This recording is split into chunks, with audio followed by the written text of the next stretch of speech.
Senator Cash.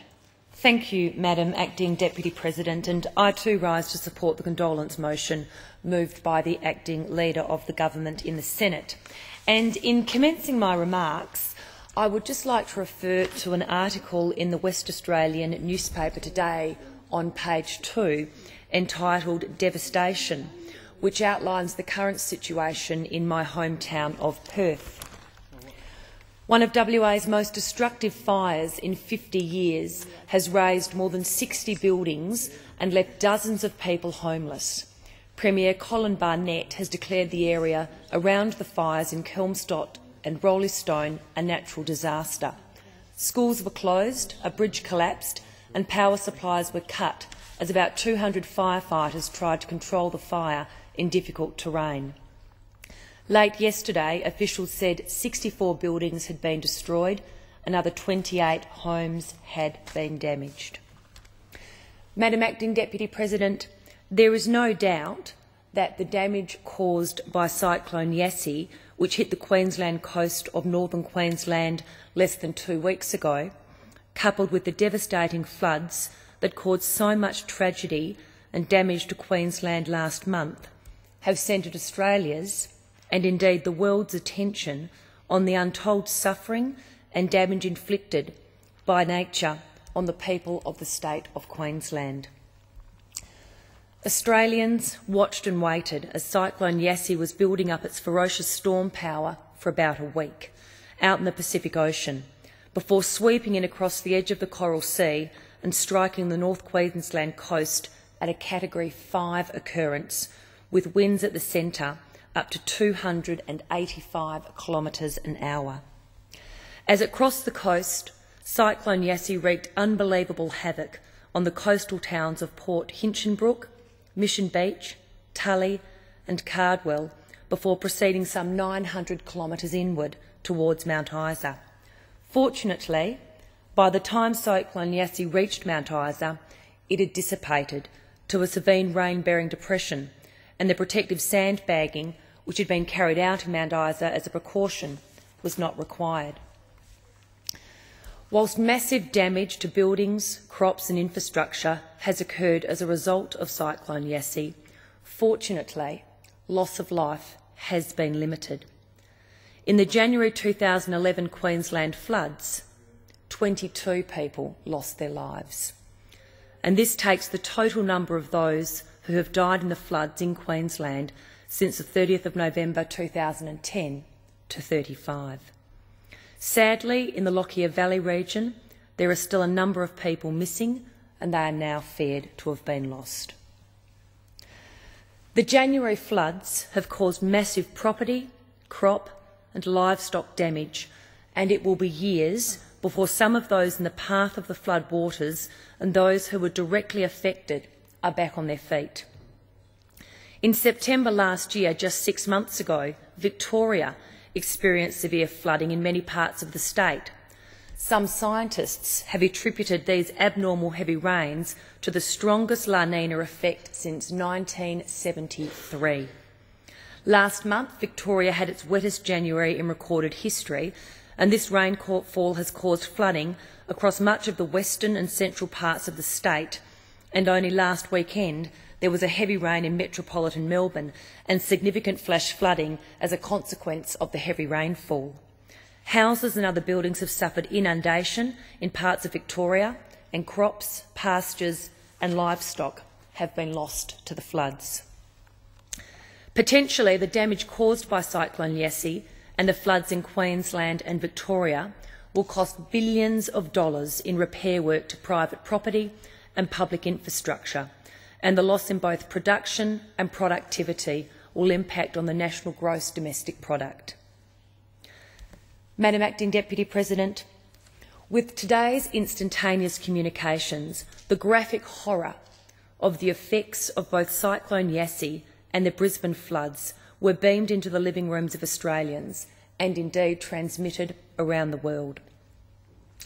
But what was also beamed into our living rooms was images of ordinary Australians whose property was not directly devastated by the cyclone or floods, but who moved to help their fellow Australians in their time of need.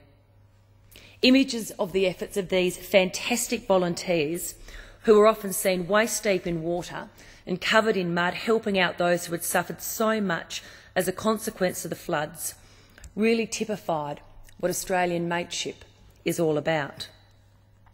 I'm sure those living outside Australia, watching the television pictures of the devastation caused by the floods being beamed around the world and seeing the volunteers lining up on the streets of Brisbane with their wheelbarrows, shovels, brooms and rakes and offering to go wherever they were needed to help out their fellow Australians in their time of need, would have readily recognised that that act of compassion and genuine support for our fellow Australians when they are in need represents the spirit of mateship that makes us what we are as Australians.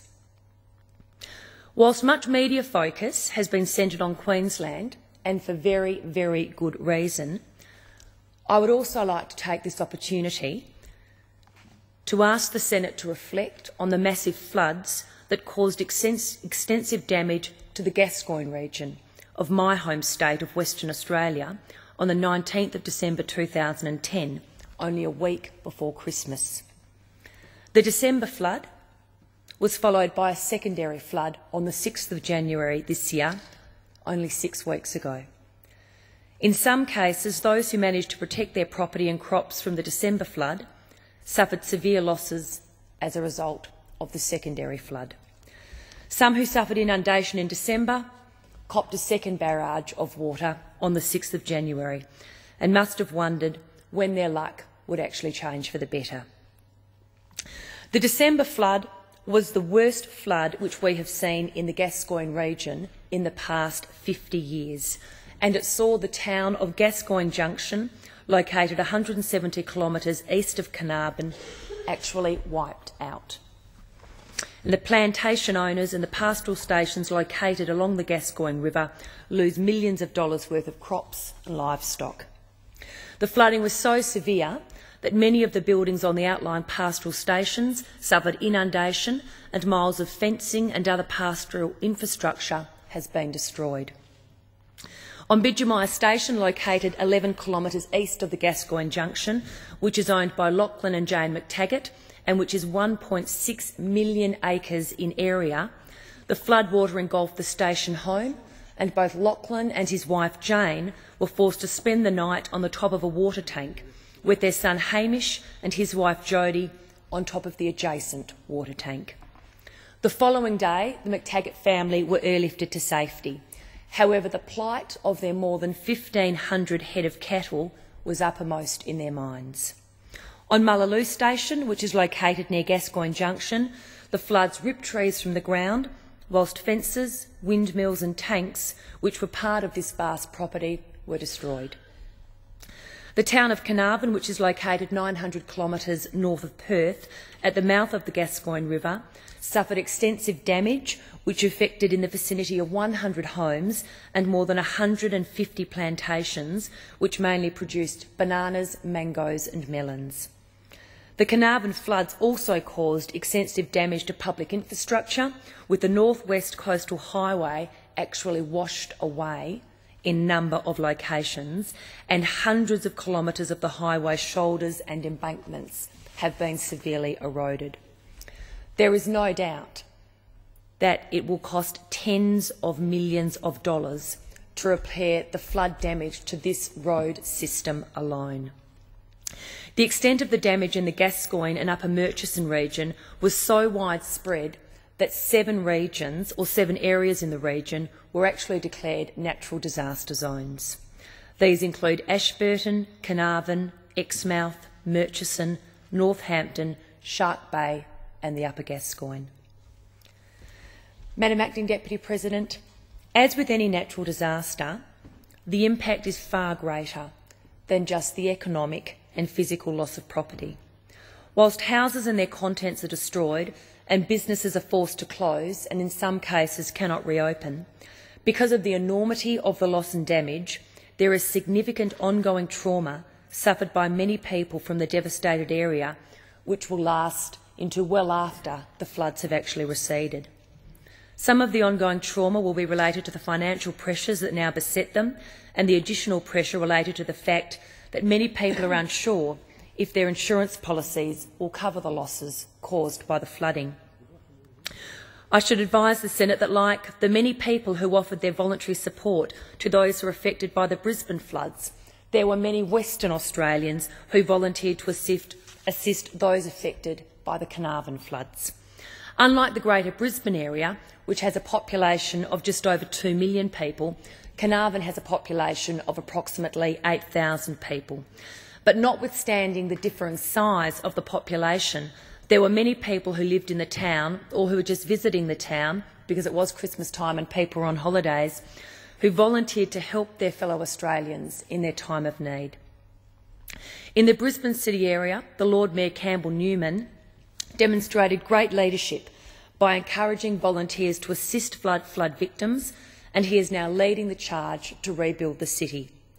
In the case of the recent Carnarvon floods, it is important to recognise the leadership that was provided by a core group of local people, led by the President of the Shire of Carnarvon, Dudley Maslin. Dudley Maslin, who was a former Gascoyne pastoralist and a member of the Western Australian State Parliament for the Gascoyne region and surrounding areas, has shown himself to be an outstanding community leader who continues to work tirelessly to ensure the needs of the residents of the town and the needs of the pastoralists and the plantation owners are heard by the relevant authorities.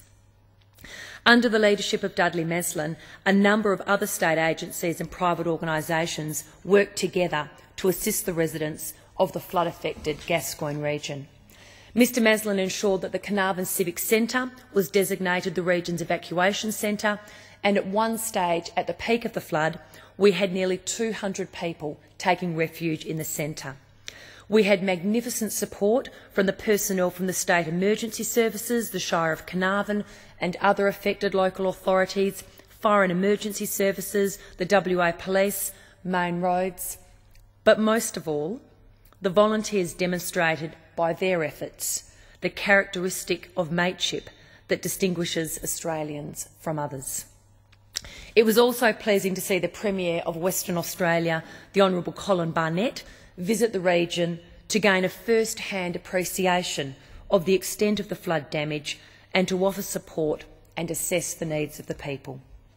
Following his visit to the region, Premier Barnett requested the Prime Minister activate a joint Commonwealth State Government assistance package to assist those affected by the flood.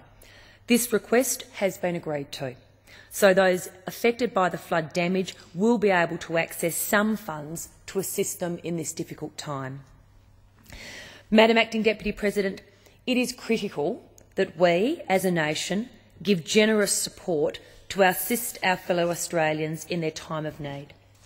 However, equally important is that the support that we offer is properly considered support, that is, tailored to assist our fellow Australians, having regard to their particular circumstances.